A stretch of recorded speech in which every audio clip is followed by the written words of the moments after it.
Injury front, that is a ruptured patella for Jack Conklin, so he's out for the season, which you're sick about. Obviously, Jack's a big part of what we do. He's a good man, good teammate. So, feel for Jack.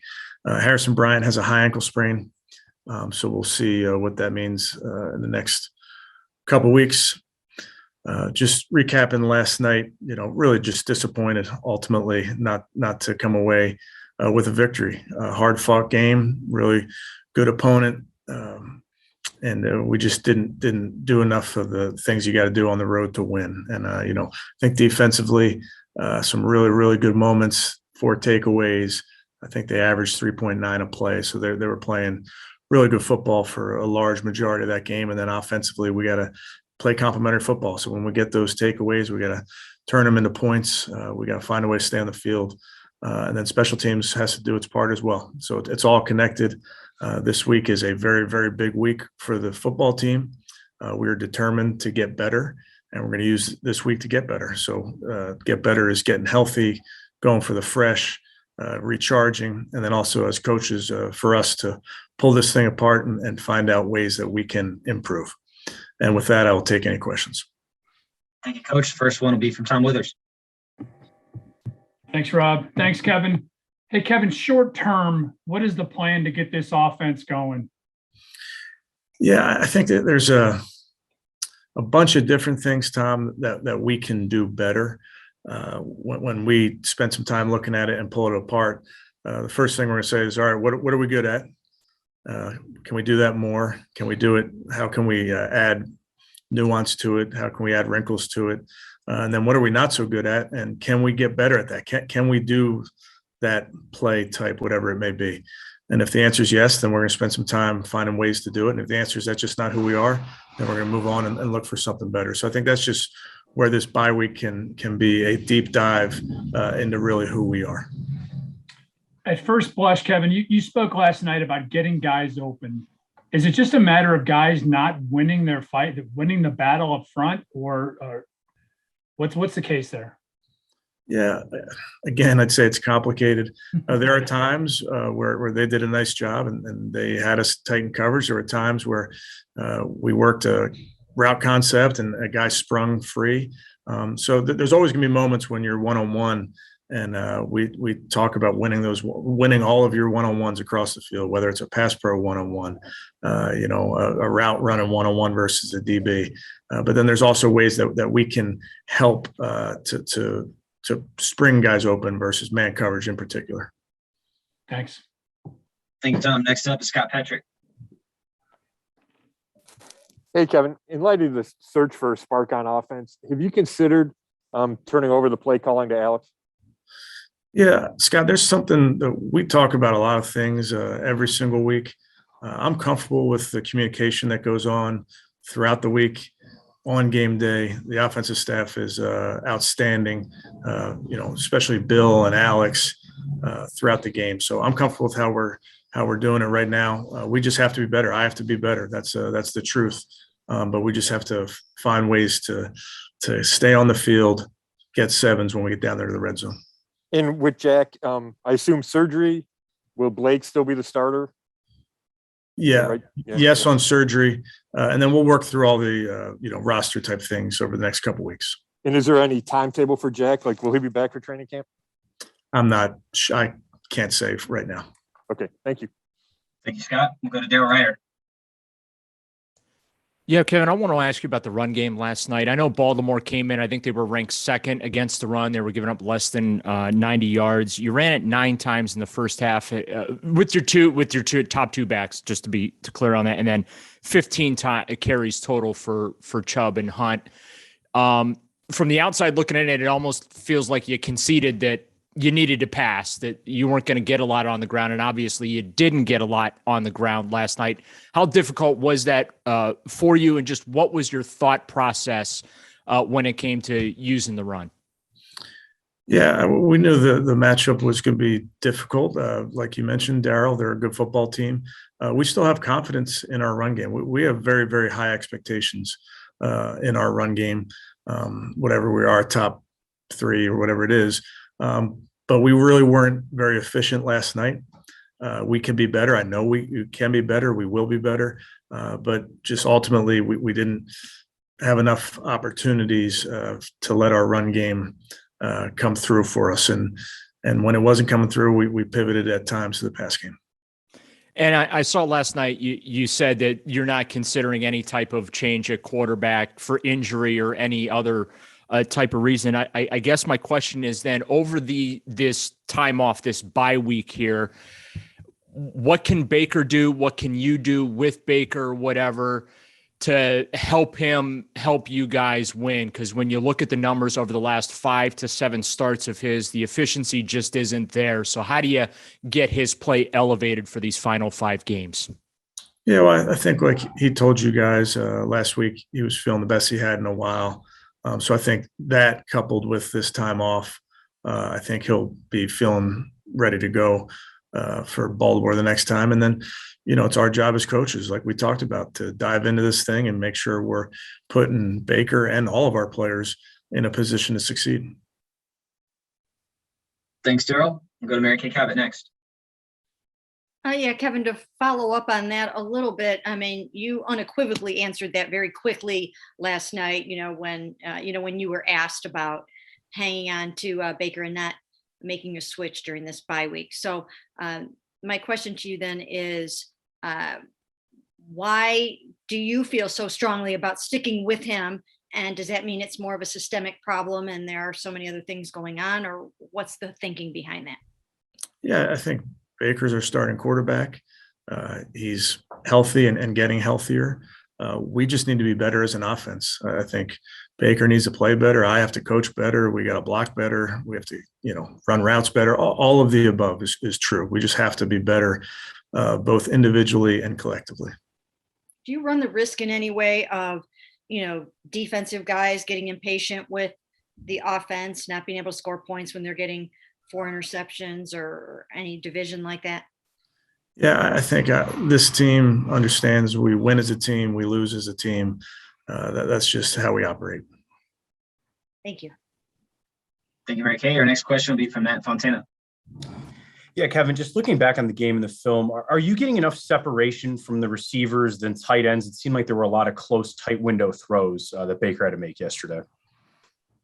Yeah, I mean, certainly every time you're out there, Matt, you want to have maximum separation. But as you know, in the NFL, those defenses are pretty good. They got some good cover guys. So sometimes the separation isn't huge, but that's the NFL. So there will be times when guys will shake free, and there were times that happened last night.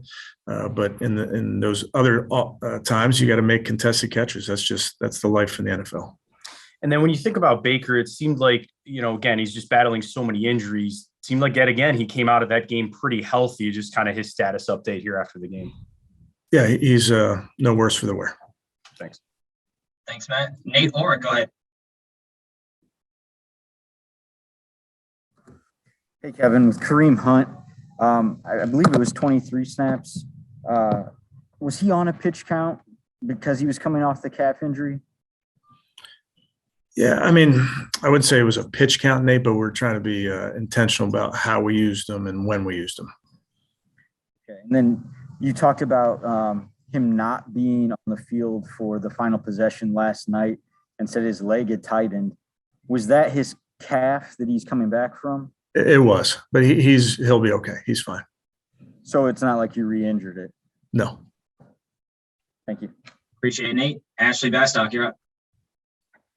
Hey, Kevin, I mean, I know last night you talked about how important this bye week was to, get some productivity here. I guess what does this week look like for you guys as coaches and for the players and in order to make the most of it? Yeah, we have the players in here today. We'll have them in tomorrow for some more meetings, for some workout. And then they're going to be free until the following Monday. And it's important that they get away and they get with their families and their loved ones and unplug for a couple of days. And then coaches will work this week because we have a lot to do, like we talked about. Thanks. Thanks, Ashley. Back to Daryl Ryder. Yeah, Coach, I got 2 quick questions about inactives yesterday. First one, Rashard Higgins. Was that just because I know you had a couple of guys to play special teams? Is that what that basically comes down to, is you had to have your receivers that contribute on special teams? Yes, and that's what we do every week. The inactives, it's a puzzle that you work on each week based on who you think you need, and special teams factors majorly into that. And I know how much you love your fullbacks, so I was a little surprised last night. Andy Janovich was inactive. Is he healthy? And then again, looking at that Baltimore run defense, just why didn't you have room to have him up last night? Yeah, similarly, just Kareem's coming back. There's guys coming off of injury. Andy's healthy. We think very highly of him. Just felt that was the right thing to do for that game. Thanks. Thank you, Daryl. Marla Reidner has our next question. Yeah, Kevin, just a question about, Blake Hance. Coach Callahan said he was surviving a few weeks ago. Has he gotten better since? Just how do you see him moving forward? Yeah, I think Blake is a very smart, tough football player. He will give you everything he has. Very sound in what he's doing.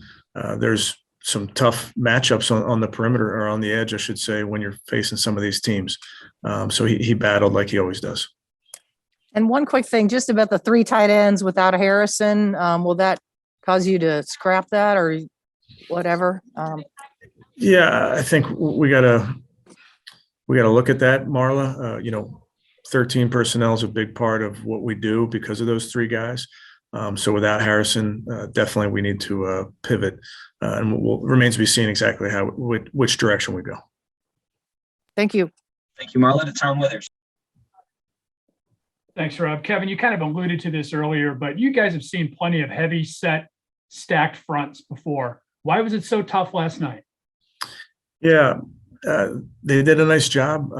They played their defense and how they play it. A lot of fronts that we've seen, and there were opportunities really where we ran the ball versus cover 2 type looks, and we just didn't make the yards that we're accustomed to making. Again, I believe in this run offense. I believe in the players. I believe in the scheme.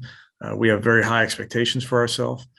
So I give them credit. That's the first thing I would do. I'd give them credit, but ultimately we got to find a way in a couple of weeks to make sure that we have a good game plan to make some yards. One of your big positives last night, Kevin, was number 28. JOK really had a nice game. Can you just talk about what you've seen in him in the last couple of weeks now that he's healthy and playing the way you had hoped? Yeah, and that's a big part of it, Tom, is just getting healthy. He came back, but was he 100% healthy and still feeling that ankle injury? So I think he's on his way to feeling really, really physically right. And then he's somebody that when he makes a decision to go, he goes. And I think you see his length and speed show up on the field, which is so important when you're going up against an offensive attack like the Ravens. Thanks. Thanks, Tom. Back to Scott Patrick. Hey, Kevin, after the game, Baker said you guys didn't have answers for some of the Ravens blitz situations. Would you agree with that? I think they brought some pressures, especially late, I could have given him a better play call, definitely. Now, I haven't said that. I thought protection at times was really good last night. The guys worked very hard on IDing and communicating those multiple looks. So we had our opportunities, and a couple times when they bring one more than you have, you got to make sure that you get the ball out of your hand. And I thought we did that. Specifically on that last play, the 4th down to David, did you expect pressure? Because Baker said that was his only option there. And if so, then does he just need to break a tackle? Yeah, I think, the play before we had a max protection look. The last play there did not max it up. There's certain things that we could have made call wise up front, but at the end of the day, I got to give those guys a play that can gain the 10 yards. Thank you. Thank you, Scott. We have time for one more. Mary Kay Cabot. Yeah, Coach, when you talk about, that you like the way things are going with the play calling, is some of that due to the fact that when things aren't going well right now, the way that they aren't, do you want sort of the buck to stop, at your desk, and it might not be the right time to try to turn it over to Alex when you guys are trying to work your way out of this funk?